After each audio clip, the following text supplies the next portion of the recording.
Time to go beyond the scoreboard here on the Lawrence County SportsNet, powered by El Cap, not weekly, close enough, bi-weekly here during the spring sports season.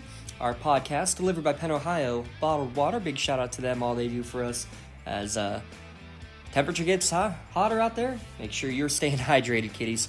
And unfortunately, all the rain and the ground's staying a little bit too hydrated here at times. A lot of games having been postponed over the last couple of weeks. Good news. We're working forward. I think we're in the clear, knock on wood. Should be getting a lot more games here in the next few weeks, to say the very least. At least we're hoping that we can stay with this trend because even today, Monday, at time of recording, we unfortunately had to make the tough decision to cancel one of our broadcasts for today. We were supposed to be doing the Mohawk against Elwood City game up at Elwood City at Stifle Park, and with a smaller press box, we were going to be out in the elements, and just with the equipment, we just can't be risking when we have storm warnings coming through. Just the equipment getting wet is just not it's not an option. So unfortunately, we had to say no to that broadcast. Thankfully, the weather held off, and they were able to get that game in, and a great game it was. So let's start right there as we kind of give you a little mid-season update, mid-section season. We're starting the second half of section play. We'll start with softball there in Class 3A, and that's a big one there right away because Mohawk Elwood City the first time. Great game, a 6-5 victory at Mohawk. Now going down to Elwood City, and it was a bit of a back-and-forth game early there too. Mohawk just able to do a little bit more with the 6-2 win, kind of able to edge out down the stretch, getting the insurance runs when they needed to.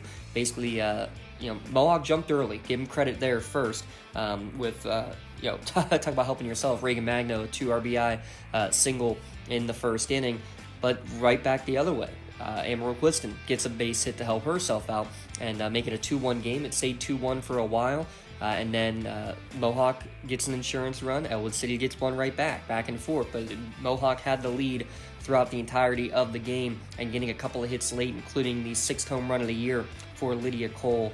Final score again, 6-2 for Mohawk. Give a shout out to Miley Pistorius as well, going 4 for 4 in that game against Elwood City there on Monday night. 5 batters right now for Mohawk are hitting over 500 on the year. And I mean, it starts right at the top of the order. Addie Moskal, she's now over 100 career hits. She's just a junior. Olivia Hare, real close to that 100 hit mark as well. Those two getting it done at the top of the order. But it's a 1 through 9, and even when the couple injuries that they've had to deal with early in the year, a player like Ashley Masters coming in, she's had a couple of big games swinging the bat. Ali Granado getting back now into the swing of things as well. This is a team that is going to be very, very dangerous, again, as the WPIAL defending champions. I mean, they're averaging 11 runs per game. Elwood City's doing it in a different route, only scoring 5 a game, but also allowing less than 5 per game. Aaron McQuiston's had a couple of great games in the circle, 9 strikeouts against Mohawk there on Monday night.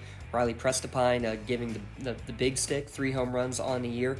They're getting runners on base pretty consistently. The issue right now, if there is an issue for Elwood City, they just haven't been consistently getting those runners around to score every time. If they can get a little more consistency in that, I mean, the top of the lineup actually has a decent number of RBIs on the year as well. So you're seeing the 8 and 9 hitters getting on at times. Just they need to get a little more consistent with it and stringing the hits together.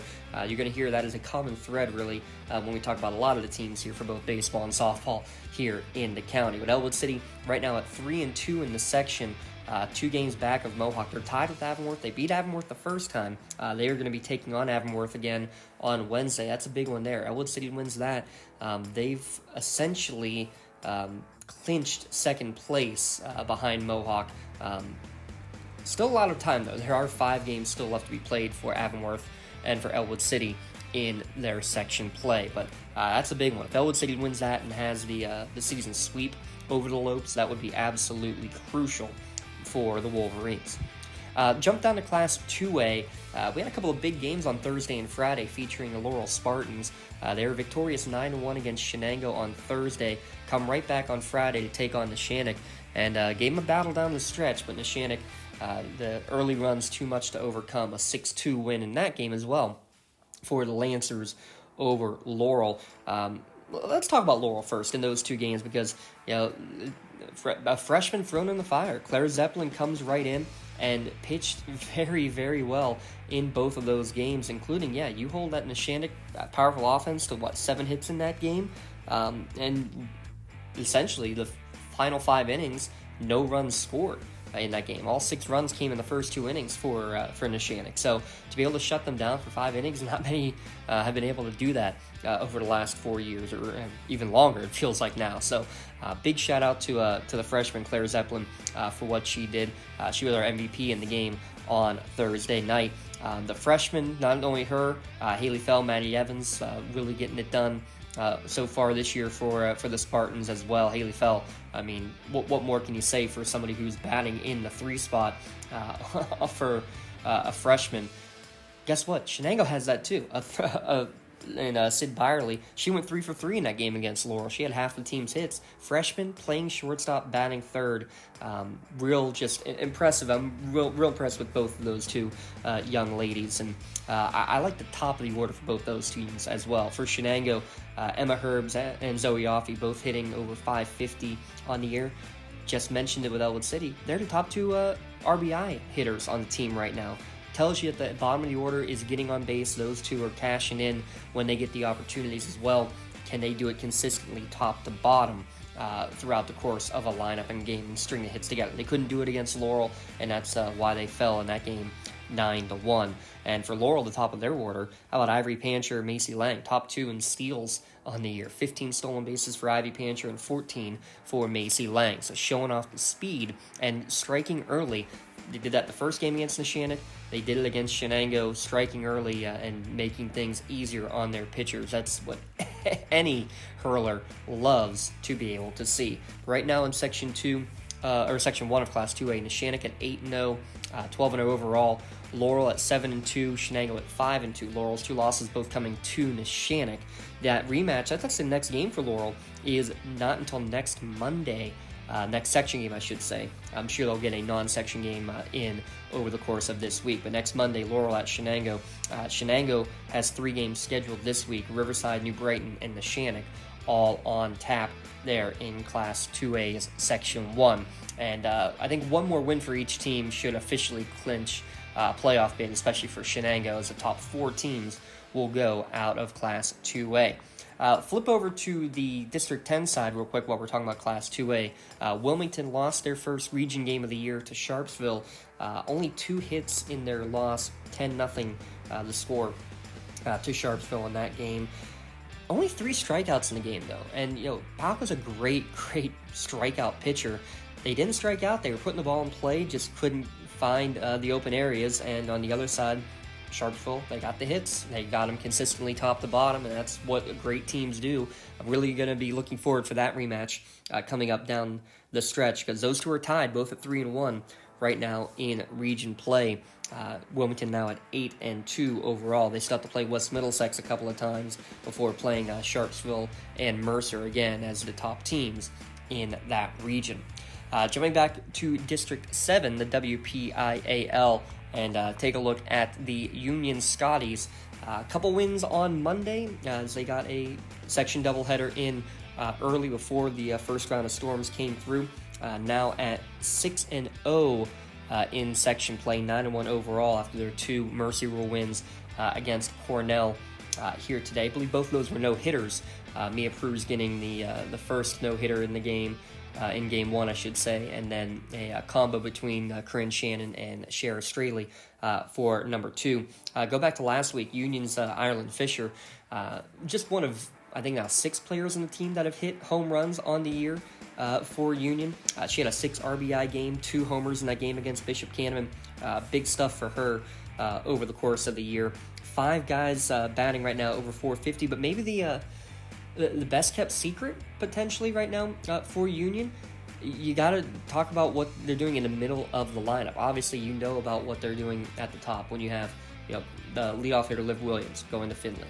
Number 2, Addie Noge, going to Fairmont State. Ireland Fisher doing Ireland Fisher things. Just a sophomore, but already racking up the home runs in her career. Mia Pruz, all-time leading home run hitter. She's going to Canisius. Liv Benedict hitting the long ball left and right over the course of the last 2 years. But after that, Maggie Joseph, she's actually got the best batting average on the team right now, 545. You try to pitch around any one of these players, and you got to run into the next one down the list, all the way down through Maggie, and then through the 7, 8, 9 hitters, which are no slouches either, all hitting at mid to upper 300s so far on the year. So just keep an eye on that, because if Union can keep hitting top to bottom like that, they're going to be an insanely tough team to beat. And when, again, Mia Pruz doing Mia Pruz things, you take just the section games into account so far, they've allowed 1 run in section play.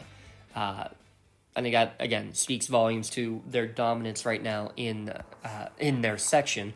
Obviously, playoffs will be another story, but they've already tested themselves undefeated on the year, except for the Neshannock game, which went to 10 innings. So Union looking to make it back, which would be they're going for 3 championships in the last 4 years. I want to say it's 7 consecutive trips to the championship game on the line, or maybe 7 in the last 8 years. We'll get you that official number.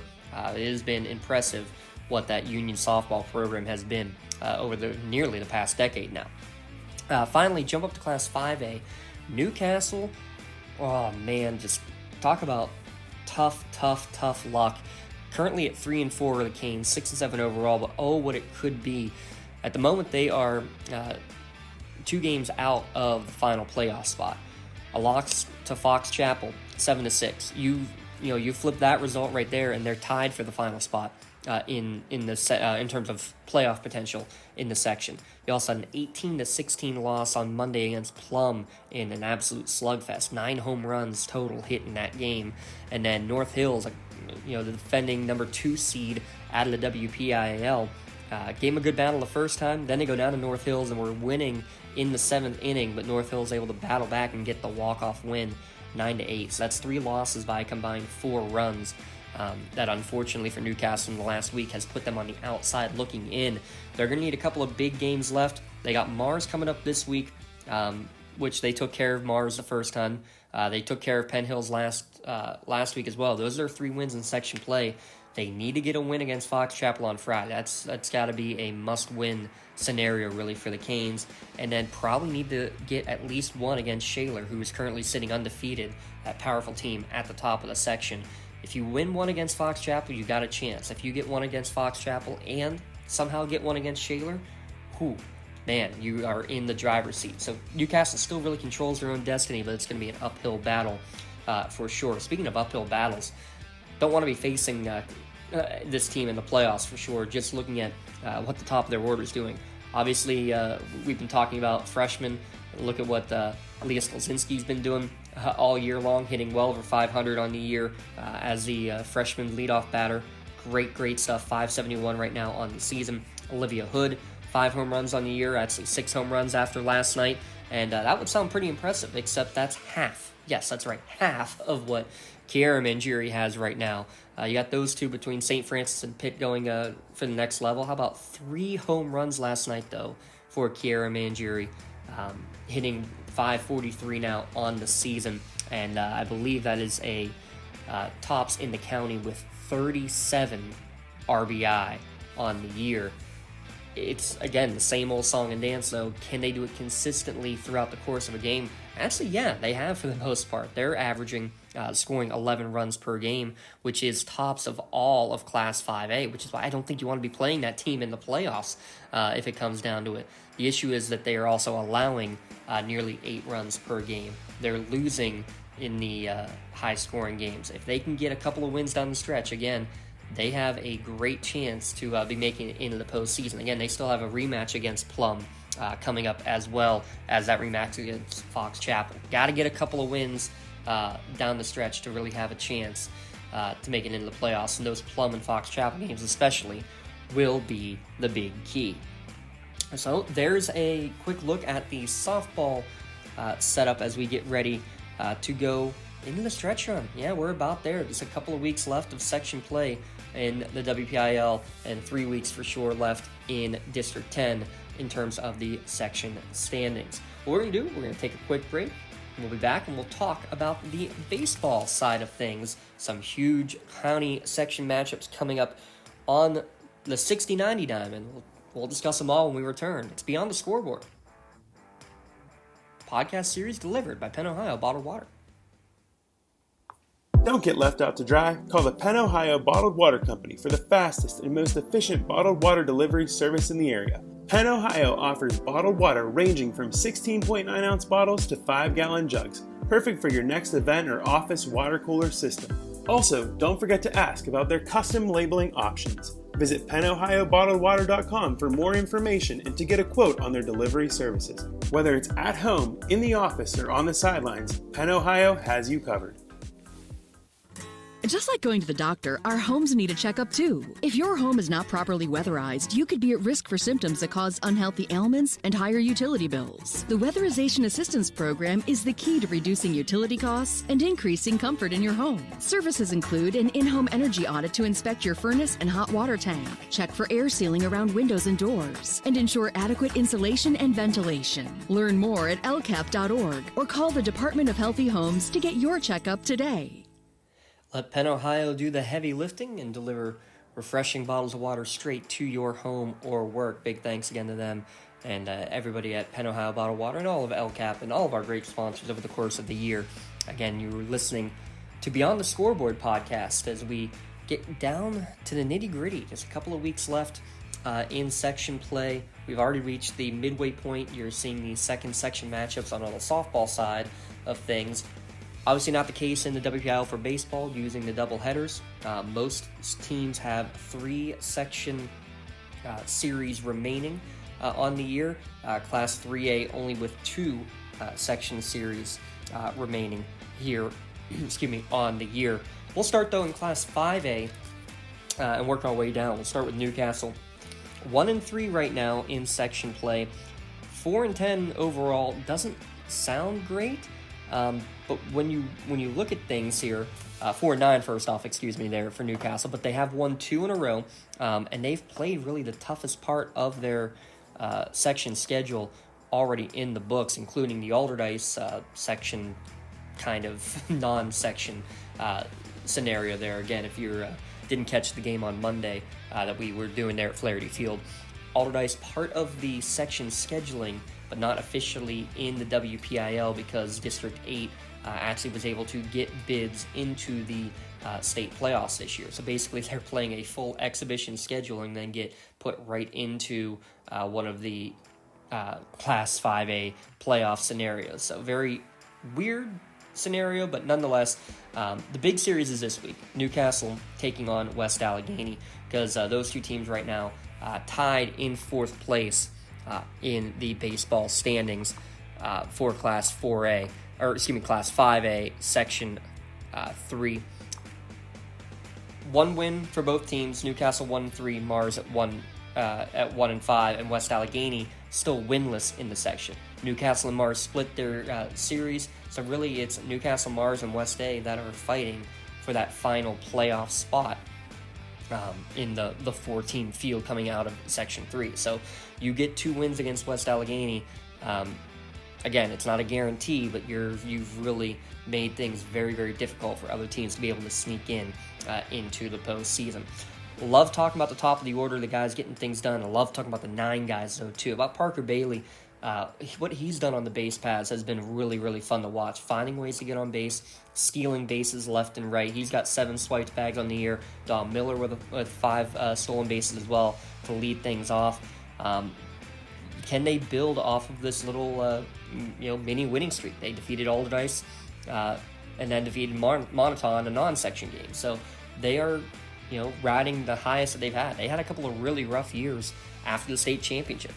Newcastle deserves to be in the playoffs, and they can see if they can string together a couple of games here and maybe get a series sweep against West Allegheny to make that a foregone conclusion. Phil Lorenzo really the meat of the order right now. How about a double in 3 of his last 4 games?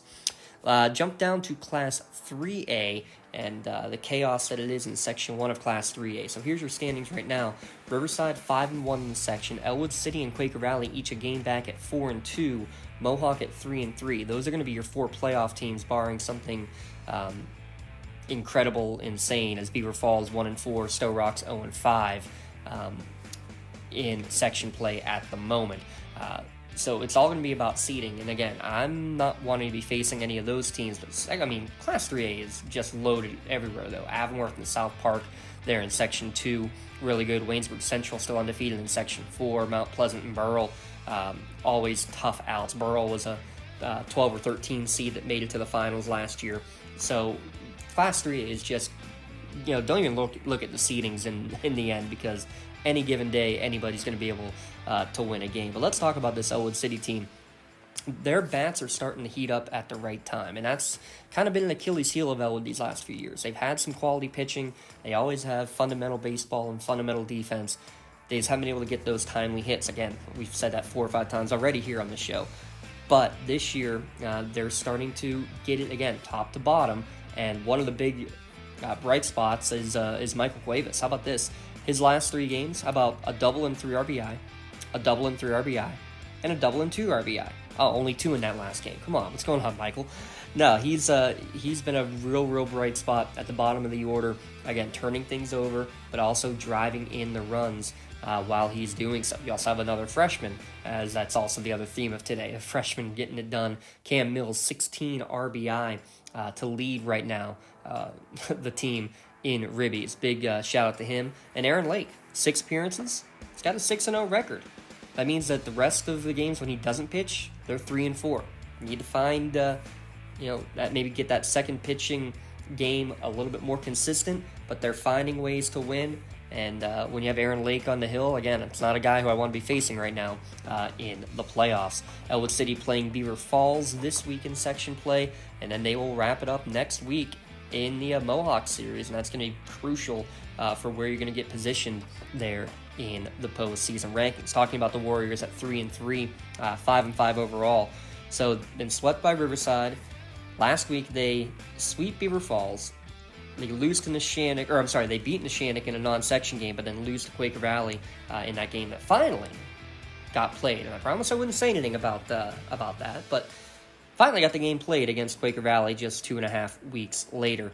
I want to give a shout-out, though, in the sweep against Beaver Falls. They did a doubleheader on Monday. How about Cass Stratton? A home run in each game, and that's not even the exciting part. He hit for a cycle in the first game.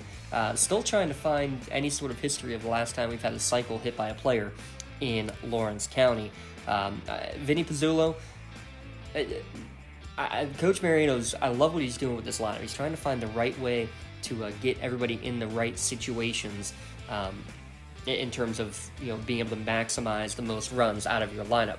Vinny Pizzullo was someone you expect to be in the meat of in the order. He's been leading off a good chunk of these last few games. He ends up hitting a home run out of the leadoff position, but it was a multi-RBI home run because, again, the bottom of the order getting on base. If that can continue to happen, having Vinny Pizzullo as a leadoff guy, knowing that you have Stratton and Fadden and Chapman all behind him, this is going to be a fun Mohawk offense to, especially if they do start clicking and putting those hits together consistently. Going to be a fun team for sure down the stretch. And again, sound like a broken record, but a team you don't want to be playing come playoff time, especially when you got Pizzullo and Crawford getting it done on the bump. Stowe Rocks, that's the opponent from Mohawk on Tuesday and Wednesday, and then again that Elwood City series going on next week. Before we talk WPL Class 2A, let me talk about Wilmington in District 10, the Class 2A. 2 tough losses to end the week last week, a 6-3 loss to Greenville and a 10-6 loss to Sharpsville. Drops now to 2-3 in the region. They're still in fine shape as they hit the midway point of the section campaign, or region, excuse me. 1 game back from Mercer. Need to try to take care of business. They got to win against West Middlesex. They'll be taking them on Friday as their next region game. But down the stretch, those games against Mercer especially, and West Middlesex, and then when they face Greenville one final time, those are the top teams expected out of all of District 10. Actually, they have a non-region game against Slippery Rock coming up as well, currently undefeated at 7-0. That'll be a great test to go along there for the Hounds with, again, a team that is hitting the ball very well. It's can they get the consistency in each and every game and the consistency out of that pitching staff. Class 2A in the WPIAL. Let's look at Section 2. Only 4 teams are going to make it. So right now it would be Shenango in at 5-1. Freedom and New Brighton are at 5-3 in the section. They would be in. Neshannock at 4-2 would be in. Laurel's a game behind at 3-3. They would be out of the section, or out of the playoffs right now based on section standings. Northgate at 2-4 and Aliquippa down at the bottom of the section standings right now, still winless on the year. So here's the rub. Laurel has basically played the most brutal part of their schedule. So let's talk about the Spartans. 3-3, 4-7 overall. They still have Aliquippa and Northgate, and sandwiched in between will be the series against Shenango. That is next week, the final week of April, where the Cats will take on the Spartans. But gotta give a shout out to Laurel's Lucas Santini. How about this? Freedom, first off, a pleasant surprise how good Freedom has been this year. Laurel's able to no-hit him. Luca has a no-hitter with 9 strikeouts against Freedom in their 3-0 win in the series opener on Monday. Unfortunately, they couldn't get the sweep. Colton Carlson did have a home run in the second game, but just couldn't get the runs when they needed them. And that's, again, Laurel kind of playing like Elwood City ball right now, just not able to string enough hits together. Their pitching staff, I mean, they're limiting teams averaging just 5 runs allowed per game, but they're only scoring 4 runs per game, are the Spartans. If they can, again, try to get that middle of the order, the timely hitting, getting them guys on base to set up the guys like Carlson and Mackerel and McBride there in the middle would be absolutely crucial to Laurel's success here down the stretch. I mean, Carlson, though, leads the team, 10 RBI, 471 on the year, and here's my point. He had a pretty slow start. He didn't have any RBI until section play began. Now he's got the team lead with 10. Spartans are right there. They're right there. Can they just go and string it together at the right time?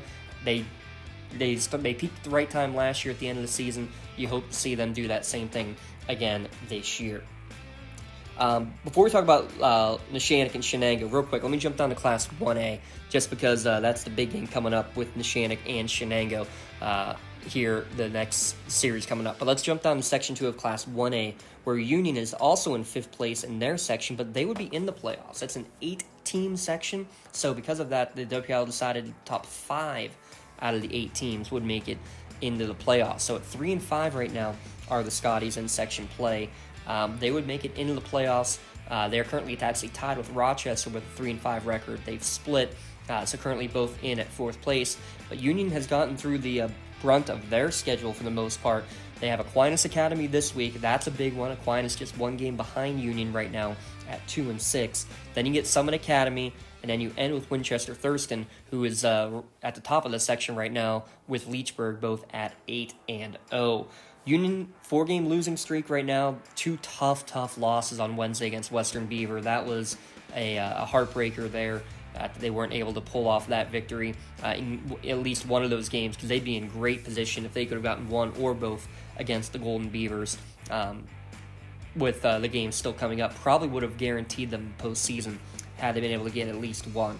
Cole Harper, he's come down to earth. He is human. He's no longer hitting over 700, just a measly 583 at the top of that order. But again, I think a team that you're seeing the bats starting to come alive a little bit more with a little more consistency now. They put up 10 runs against Neshannock, albeit, yes, a non-section game. Colton Cox, a home run and 5 RBI in that game against the Lancers. Union's, you got a great number one in Jalen Peace.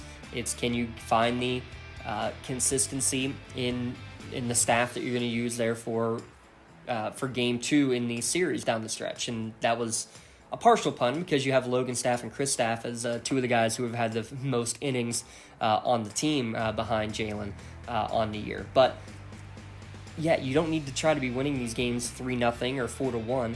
You've got a team that is able to put runs on the board pitch to contact, let defense make plays, and maybe you can win a couple of these games, a 7-6 or an 8-5. That's what it's going to probably take for Union to be able to make it down the stretch here into the playoffs with authority. All right, so now let's jump back up to the fun one. We'll have the broadcast on Tuesday at Chuck Tanner Field for Neshannock against Shenango. By the way, if you're looking at the online schedules, those schedules have been flip-flopped because of the MAC championships on Wednesday at Shenango. Can't be having a baseball game going on where you have foul balls going out onto the track potentially during the course of that big meet. So first off, shameless plug there, we will have coverage of the MAC championships on Wednesday there from Shenango High School all day, beginning at noon until they wrap up probably around 5 o'clock. So make sure you tune in for that. Make sure you tune in for the baseball game on Tuesday, though, as well. Again, 4 o'clock from Shenango, Chuck Tanner Field for that game. Shenango still ranked at the top of the Trib Live High School Sports Network rankings for Class 2A. They're at 5-1. Neshannock with losses in the section, both to Freedom and to Laurel, so they're 4-2 in section play.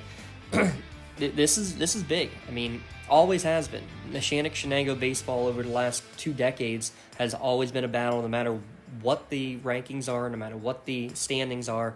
When those two teams play, it is a bloodbath. A few years ago, there was a game where Shenango mercy ruled Neshannock. They played the very next day, and Neshannock beat them. I mean, that's just kind of what it is. You've got to be able to play one day right into the next day, and you're going to get your best from these two teams over that 48-hour span. Let's start with Shenango. They got a great 1-2 punch with Joey Campoli and Trey Ross.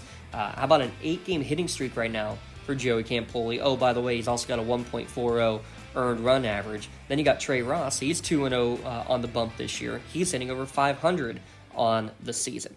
Flip it over to Neshannock. They're averaging 13 runs per game in their last 6 games, but they got 2 losses in there, including a high-scoring loss to Freedom and then the 6-4 loss last week to Mohawk. Starts at the top of the order. Cole Hutchison, he's hitting over 600 in the last couple of weeks. 5 doubles in the last 6 games for Cole Hutchison leading it off. And then you got Jake Wren, just a bulldog on the mound. 175 earned run average on the year for him as well. The big difference between these two teams, Shenango has only used 4 pitchers on the year. Neshannock, kind of similar to like what Union or Elwood City's looking at right now, need to find that consistent number 2 option to be able to use in these 2-game series. In Q we trust. In O we trust. Both sides of the equation here.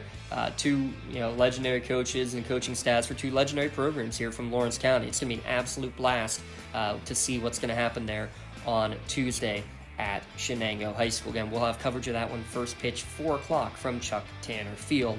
Rich Saragnes and myself on the call for that one. And then again on Wednesday, the MAC championships there from Shenango High School. And then we'll be off until Saturday. How about some Saturday softball? A new non-section game in softball as Union will be taking on Wilmington. Our first chance to see both of those 2 teams here on the diamond and on the new turf there at Union. Well, there you go. That about wraps everything up here for the upcoming week. Again, looking at the schedules, Elwood City gets to take on Avonworth on Wednesday. Laurel is off section-wise until Shenango on Monday. Shenango plays both Riverside and New Brighton before they play Neshannock on Friday. The Lancers are also off until that game on Friday. Mohawk gets to play Quaker Valley, Hopewell, and Avonworth to round out their section schedule over the next 2 weeks. Wilmington still with 2 games left against West Middlesex in the next 2 weeks. Union taking on Southside, and Rochester in a doubleheader coming up this week as well. Newcastle facing Mars tomorrow and Fox Chapel on Friday. On the baseball side, Elwood City in the series against Beaver Falls, Laurel against Aliquippa, Mohawk against Stowe Rocks, Neshannock and Shenango doing battle Tuesday at Shenango, Wednesday at Neshannock. Newcastle hosting West A tomorrow in their series. Union taking on Aquinas Academy, and then Wilmington, West Middlesex on Friday. Big thanks again, Penn Ohio Bottled Water. Big thanks to you for tuning in and checking it out live or archived here with the Beyond the Scoreboard podcast. Check it out each week. Make sure you're tuning in on Spotify, on Facebook Live, on Twitter X, anywhere you get your podcasts. We're glad you're listening, and make sure you keep tuning in as we get to the stretch run and into the playoffs we go shortly here on the Lawrence County SportsNet, powered by LCAP.